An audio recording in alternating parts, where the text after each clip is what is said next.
tamu itu akan datang.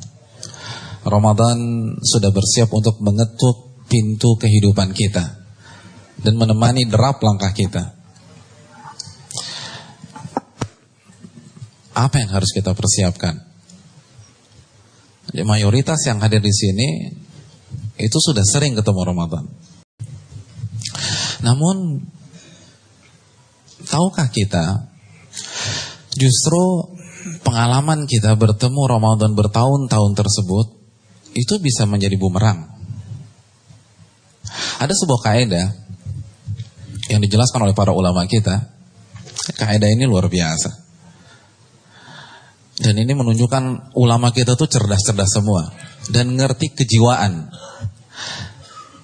Kathratul misas tumitul ihsas. Seringnya berinteraksi itu bisa mematikan sensitivitas. Ya kan? Seringnya berinteraksi itu buat kita nggak sensitif lagi, nggak terharu lagi, biasa-biasa saja. Kita pakai parfum mahal, semprot, kira-kira kita bisa cium aromanya berapa lama sih? 3 jam? Enggak. Paling 20 menit, 30 menit. Terus kayaknya nggak ada bau apa-apa. Tapi kalau teman kita datang dan duduk di samping kita, mungkin dia heboh. Gila, parfum lo tuh nyengat banget, tau nggak? Enggak, gue nggak cium apa-apa nih. Karena indera penciuman kita nggak sensitif lagi. Kan gitu ya. Misalnya kita pindah rumah ke tempat atau di samping pembuangan sampah.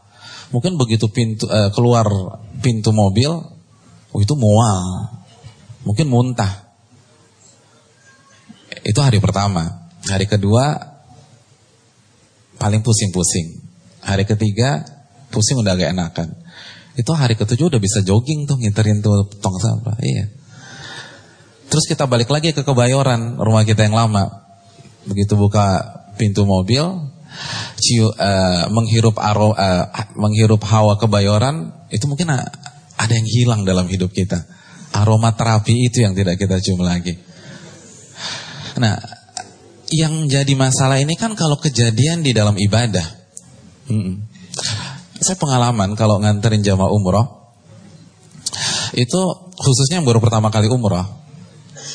Begitu mereka sampai Masjidil Haram dan lihat Ka'bah pertama kali, sebelumnya nggak pernah lihat Ka'bah. Pertama kali lihat Ka'bah itu biasa nangis. Nangis, mau jenggotnya segede gini, nangis sudah. Ngelihat Ka'bah pertama kali, luar biasa itu. Dan salting biasanya.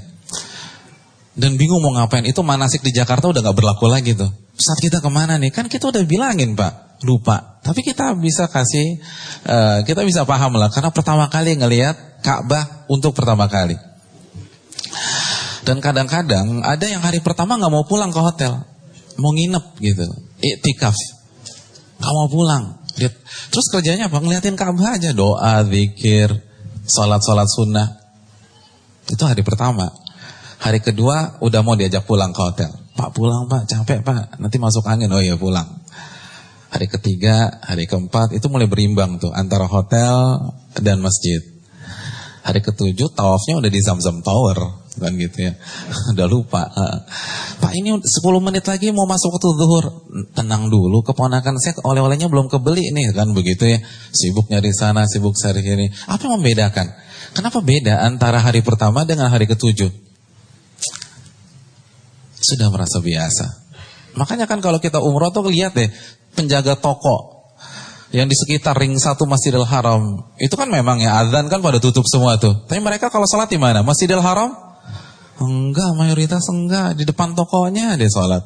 Padahal Masjidil Haram tuh depan mata mereka. Kalau bahasa kita ngesot juga sampai. Kita bayangkan 25 juta untuk bisa sholat di sana, mereka nggak mau. Kenapa?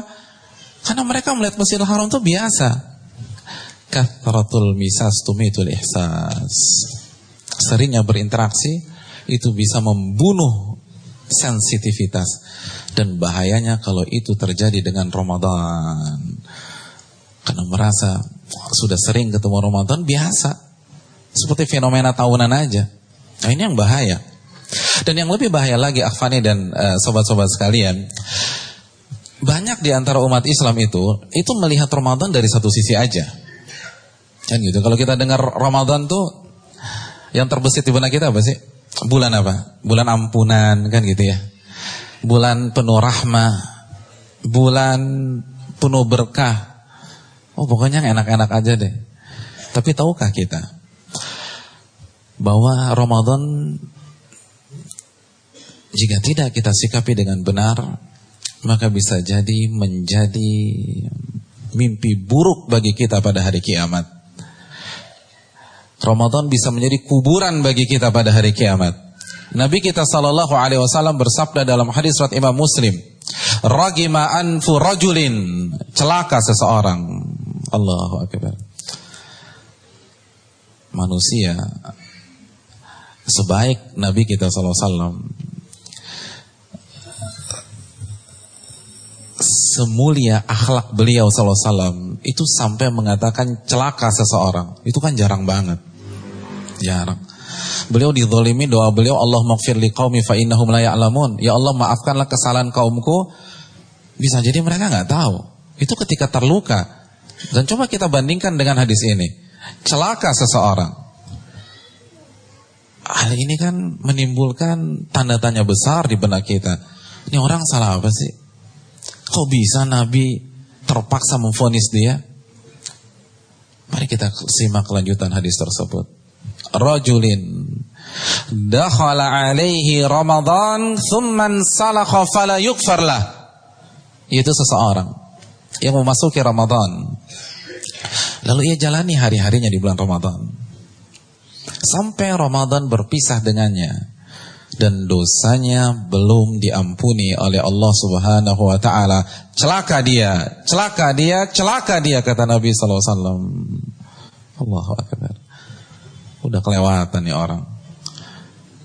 Ramadan, bulan di mana kata Nabi kita SAW, pintu surga dibuka selebar-lebarnya sebagai simbol seluruh akses dan sarana beribadah dimudahkan oleh Allah Subhanahu wa taala. Lalu Anda enggak salat? Lalu Anda enggak puasa? Lalu Anda enggak tarawih? Lalu Anda enggak baca Quran? Lalu Anda enggak tahajud? Anda enggak infak sedekah? Kelewatan tuh orang. Semua akses dimudahkan, atmosfer lingkungan kita, rumah kita, kantor kita itu atmosfer ibadah kalau Ramadan. Dan semua lingkungan ngedukung. Lalu Anda nggak sholat, Anda nggak punya waktu untuk tarawih, Anda kongko-kongko sama teman-teman Anda, itu kan kelewatan. Ramadan, di mana pintu neraka ditutup rapat-rapat sebagaimana hadis yang sahih, dan gembong-gembong syaitan dibelenggu oleh Allah Subhanahu Wa Taala. Lalu Anda bermaksiat, lalu Anda masih clubbing, Anda hangout pulang jam 2 malam, itu kelewatan. Celaka dia kata Nabi SAW. Gak pernah loh. Nabi gak pernah mengatakan barang siapa yang berpisah dengan Sya'ban dan dosa-dosanya belum diampuni maka celaka. Gak ada. Hanya Ramadan. Barang siapa yang masuk Ramadan lalu keluar dari Ramadan dan dosa-dosanya belum diampuni oleh Allah, celaka dia, celaka dia, celaka dia. Nah ini yang kadang-kadang dilupakan oleh banyak umat Islam. Banyak dari kita itu berpikir Ramadan itu nothing tulus. Artinya ya udah jalanin aja. Kalaupun nggak ibadah kan kosong-kosong. Enggak. Kita tidak manfaatkan tamu ini, habis kita pada hari kiamat. Nabi mengatakan celaka. Kita disumpahin kiai aja, kira-kira malam ini bisa tidur nggak? Nggak bisa, itu kiai yang nyumpahin. Ini Nabi kita SAW mengatakan celaka dia. Tamu itu akan hadir. Tamu itu akan mengetuk setiap pintu kehidupan kita. Apa yang kita persiapkan?